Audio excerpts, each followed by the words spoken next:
رسول کی اطاعت کلی اور شدید محبت مل کر کیا بنیں گی؟ اتباع. اور اتباع کا درجہ کیا ہے؟ قل ان کنتم تحبون اللہ فاتبعونی یحببکم اللہ. اے نبی ان سے کہہ دیجئے اگر تم اللہ سے محبت کرتے ہو تو میرا اتباع کرو، میری پیروی کرو، میرے نقش قدم پر چلو.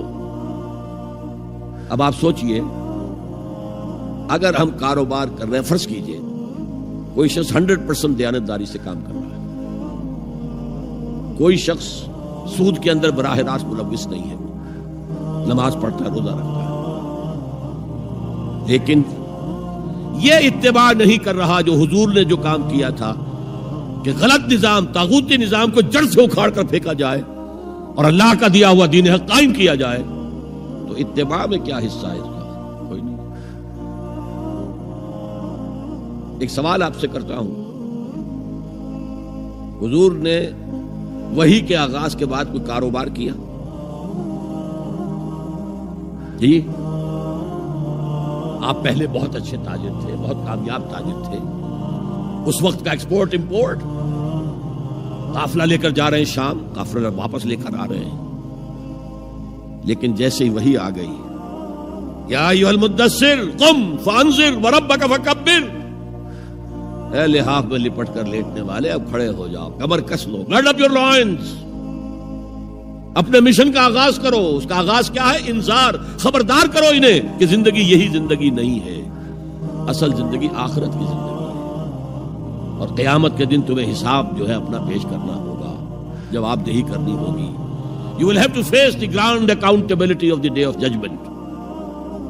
یہ انذار سے بات شروع کرو. وَرَبَّكَ فَكَبِّرْ، اور جو ہدف ہے مقصود کیا؟ اللہ کو بڑا کرو، یعنی اس کی بڑائی نافذ کرو.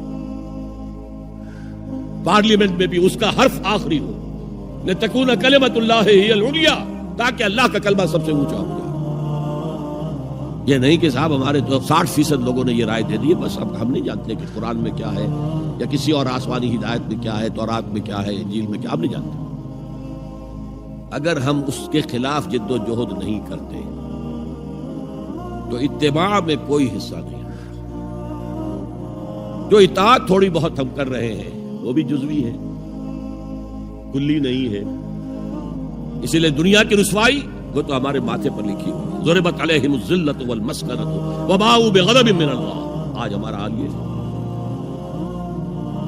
تو اتباع رسول، محبت رسول کا تقاضا وہی جد و جہد کرو، وہی جد و جہد کرو. اسی کا نام جہاد فی سبیل اللہ ہے.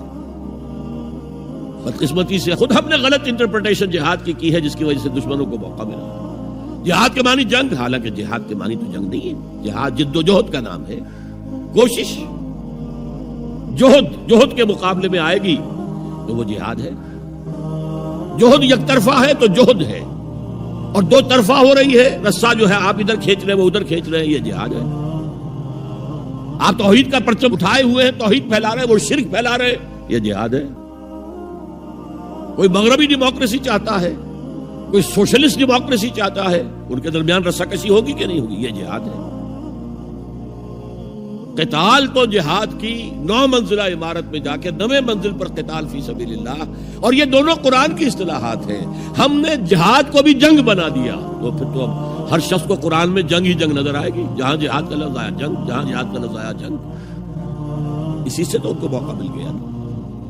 اے نبی آپ ان کافروں کی باتیں نہ سنیں، نہ ان کے باتوں میں آئیں، چاہے وہ صاف انکار کر رہے ہیں اور چاہے وہ کوئی مصالحت چاہتے ہیں کہ محمد کچھ نرمی دکھاؤ، کچھ ہماری مانو، کچھ اپنی منوا لو. یہ تم نے جو کل پیدا کر دی ہے، گھر گھر لڑائی ہو رہی ہے، اولاد ماں باپ سے جدا ہو گئی، بہن بھائی سے جدا ہو گیا، شوہر بیوی سے جدا، بیوی شوہر سے جدا.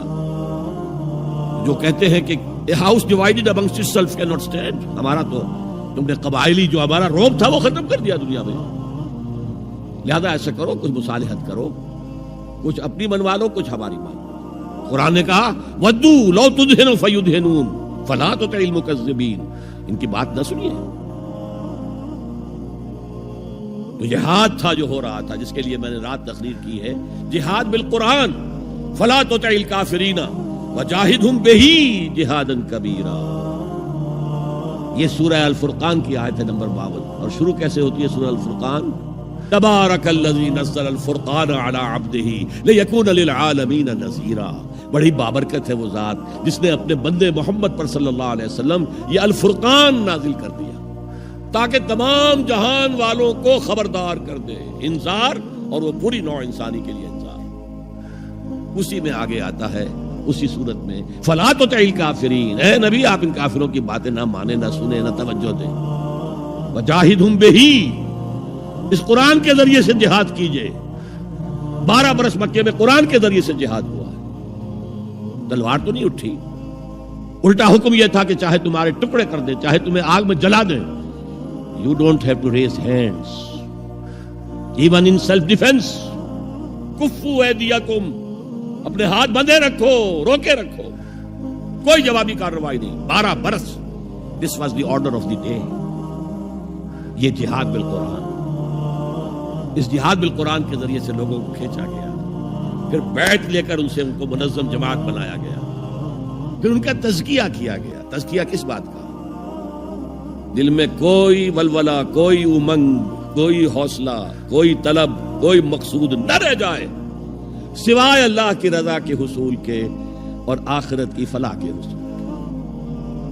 جب تک پاک نہیں ہو جائے گا دل، جب تک دل سے ساری امنگیں، ساری ایمبیشن نہیں نکل جائیں گی سوائے اللہ کو راضی کرنا اور آخرت کی فلاح طلب کرنا، یہ ہے تزکیہ. یتلو علیہم آیاتہ ویزکیہم ویعلمہم الکتاب والحکمہ. اگر اس نقش قدم پر آپ نہیں چل رہے تو حضور کے ساتھ محبت کا دعویٰ باطل ہے.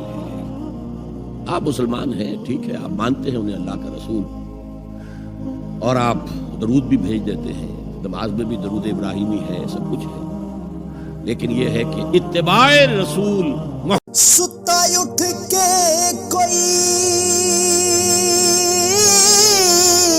نہیں خوش ہوتا،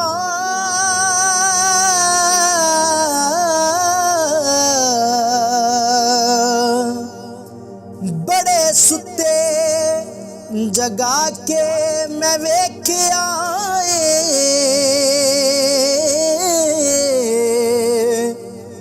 کتے جیا نہیں کوئی وفادار ڈٹھا،